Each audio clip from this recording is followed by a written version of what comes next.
Des jours sombres sont devant nous. Alors que plusieurs placent tout leur espoir de voir des jours meilleurs, je crains fort qu'ils soient amèrement déçus lorsqu'ils verront que ça ne se réalisera pas. D'autres s'attendent que Donald Trump sera le sauveur de l'humanité face à des mondialistes sans vergogne. La réalité n'est pourtant pas dans un sauveur humain, et cela malgré les forces et les qualités de ses dirigeants politiques américains. Le plan de Dieu suit véritablement son cours et le monde se dirige vers sa destinée finale. Cette conclusion ne sera pas ce que les gens pleins d'espoir dans ce monde, ces dirigeants corrompus s'attendent ou préparent.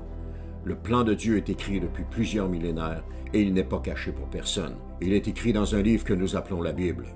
Toutefois, les gens ont rejeté ce livre dans le but d'avoir libre cours dans l'accomplissement de leurs projets humains égoïstes. La Bible décrit la fin de notre monde et la création d'un nouveau monde, alors que bientôt nous verrons la création d'un monde nouveau ici sur cette terre. Ce qu'il faut réaliser, c'est que ce ne sera pas le projet de Dieu mais de Satan. Il agira à travers les dirigeants corrompus pour créer ce monde totalitaire. Tous les peuples seront soumis à la bête et devront se conformer à ce nouveau monde. Celui-ci sera gouverné par un gouvernement mondial qui ne tolérera aucun opposant à son régime. Les récalcitrants seront arrêtés et emprisonnés attendant d'être jugés et condamnés.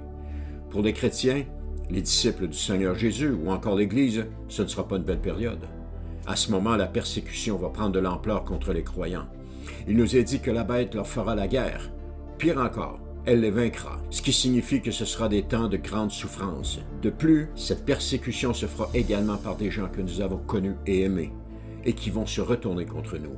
Les croyants vont avoir besoin d'être préparés pour passer à travers ces moments sombres précédant le retour du Seigneur. L'apôtre Paul parle de ceux qui seront restés en vie lorsque Jésus apparaîtra dans les ciels lors de son retour, ce qui laisse sous-entendre que d'autres seront morts pendant cette période de grande persécution. Le droit d'acheter et vendre leur sera enlevé, à moins toutefois qu'ils n'acceptent de prendre la marque de la bête signifiant une allégeance totale à celle-ci et un rejet de Dieu. Un autre signe qui prendra place, ce sera le contrôle total de l'information, ce qui signifie la censure. Il s'est déjà commencé dans certains pays avec la censure des réseaux sociaux. La seule voix des lanceurs d'alerte. Les gens ne pourront plus propager la vérité. Ce sera seulement le narratif gouvernemental qui sera accepté. À ce moment, le mensonge prédominera, bien qu'il soit de plus en plus répandu aujourd'hui. Pour le croyant, la seule vérité qui lui restera sera la parole de Dieu. Il est donc impératif de s'en prémunir abondamment alors qu'elle est encore accessible. Qui sait si demain nous aurons encore accès, sachant que c'est la vérité? Dans ce monde de mensonges, il est difficile aujourd'hui de trouver la vérité. La plupart des médias ne rapportent plus la vérité. Les nouvelles sont mensongères et biaisées toujours pour favoriser le mensonge. Le journalisme n'est plus objectif parce qu'il doit obéir à ceux qui le subventionnent. Il n'est donc plus libre de rapporter la vérité, mais plutôt de propager le mensonge. Mais demain, qu'est-ce que ce sera sous le règne de l'Antichrist? Je n'ose même pas l'imaginer. Réalisons les temps dans lesquels nous vivons. Prenons conscience que des jours meilleurs n'arriveront pas dans ce monde corrompu d'ici-bas.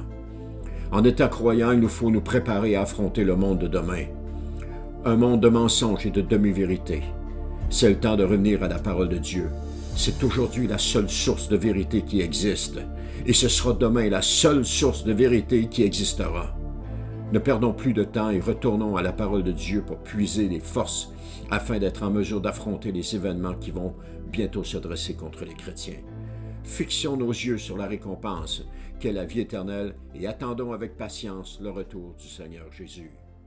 Alors merci d'avoir écouté. Si cela vous a plu, je vous encourage à cliquer pour vous abonner et activer la cloche.